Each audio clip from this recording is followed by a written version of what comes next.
তো নবান্ন থেকে রাজ্যের প্রত্যেকটি জেলাতে এই অর্ডার কপিটি পাঠানো হয়েছে।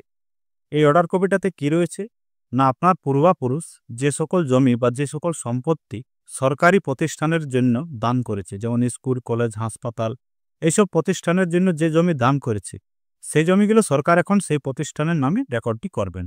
অর্থাৎ আপনার পূর্বপুরুষ কোনো শিক্ষা প্রতিষ্ঠানের জন্য বা সরকারি কোনো প্রতিষ্ঠানের জন্য হয়তো জমি দান করেছেন, হয়তো সেই জমির রেকর্ডটি এখনও আপনার পূর্বপুরুষের নামে রয়েছে।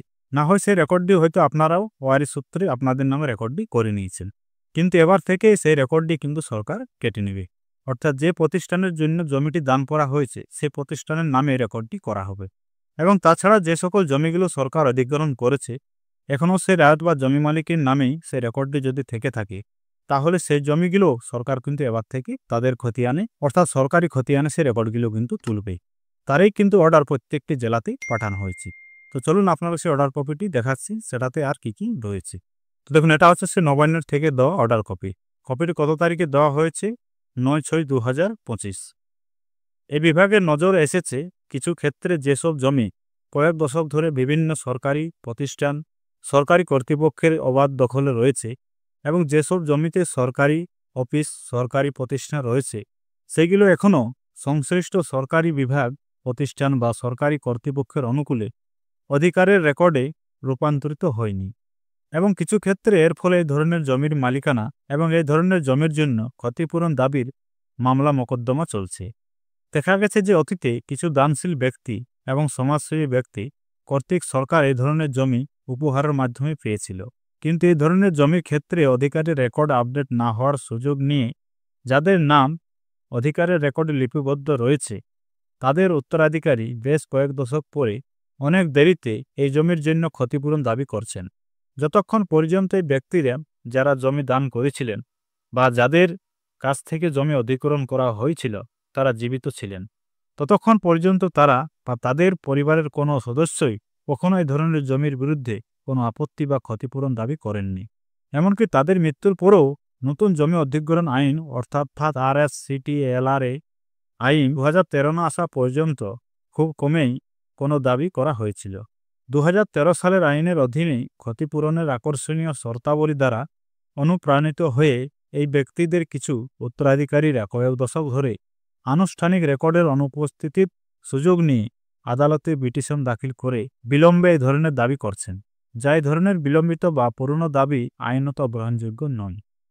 এই বিষয়ে দেখুন সুপ্রিম কোর্টের কয়েকটি রায় বা কয়েকটি মামলার বিবরণ নিচে উল্লেখ করেছেন। যেমন ইন্দোর উন্নয়ন কর্তৃপক্ষ বনাম মনোহর লাল, একটি মামলা হয়েছিল সুপ্রিম কোর্টে এই নিয়ে। আরও দেখুন নিচে রয়েছে ইউপিআই রাজ্য জল নিগম বনাম যশবন্ত সিং, এই ধরনের একটি মামলা হয় সুপ্রিম কোর্টে। আরেকটা দেখুন সুপ্রিম কোর্টে এই ধরনের মামলা হয়েছে, যেটা হয়েছে ধরপাড়া বনাম বিজাপুর সমবায় দুগ্ধ উৎপাদনকারী সমিতি ইউনিয়ন লিমিটেড 243 মামলা, যা উপরোক্ত তথ্যগুলি বিবেচনা রেখে উল্লেখিত সরকারি প্রতিষ্ঠানের জমির অধিকারের রেকর্ডগুলি অবিলম্বে সংশ্লিষ্ট সরকারি বিভাগ, প্রতিষ্ঠান বা কর্তৃপক্ষের অনুকূলে আপডেট করা প্রয়োজন বলে মনে করা হচ্ছে। সমস্ত জেলা ম্যাজিস্ট্রেট, জেলা কালেক্টর এবং সংশ্লিষ্ট রাজস্ব কর্তৃপক্ষকে অনুরোধ করা হচ্ছে যে যেখানে এই ধরনের সমস্ত জমির ক্ষেত্রে রেকর্ড হালনাগাদ করার কাজ এখনও বাকি রয়েছে, অর্থাৎ কম্পিউটারাইজ করতে যে সকল জমিগুলো বাকি রয়েছে, সে অনুযায়ী অধিকারের রেকর্ড হালনাগাদের জন্য অবিলম্বে প্রয়োজনীয় ব্যবস্থা গ্রহণ করুন। এই বিষয়ে যে কোনো অসুবিধার জন্য ভূমি রেকর্ড ও জরিপ পরিচালকের কার্যালয়ের সাথে পরামর্শ করা যেতে পারে। এ ধরনের সরকারি প্রতিষ্ঠান বা অফিসের কর্তৃপক্ষকে অনুরোধ করা হচ্ছে যে প্রয়োজনীয় রেকর্ড সংশোধনের জন্য পূর্ণ বিবরণ সহ এ ধরনের মামলাগুলি লিখিতভাবে সংশ্লিষ্ট জেলা ভূমি ও ভূমি সংস্কার কর্মকর্তার কাছে দ্রুত জমা দিন।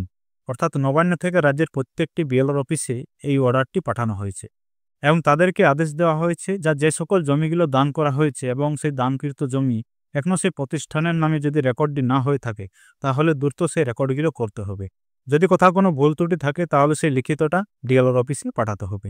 অর্থাৎ যে জমিগুলো পূর্বপুরুষ দান করেছে এখনও সেই পূর্বপুরুষের নামে রেকর্ডটি রয়েছে এবং তাদের ওয়ারিশ বা বংশধর যদি সেই জমি নিয়ে কোনো ঝামেলা করে বা কোনো মামলা করে, তাহলে সেই বিষয়টি লিখিত করে ডিএলআর অফিসে পাঠাতে হবে। এভাবে কিন্তু রাজ্যের প্রত্যেকটি বিএলআর অফিসে সেই অর্ডার কপিটি নবান্ন থেকে পাঠানো হয়েছে।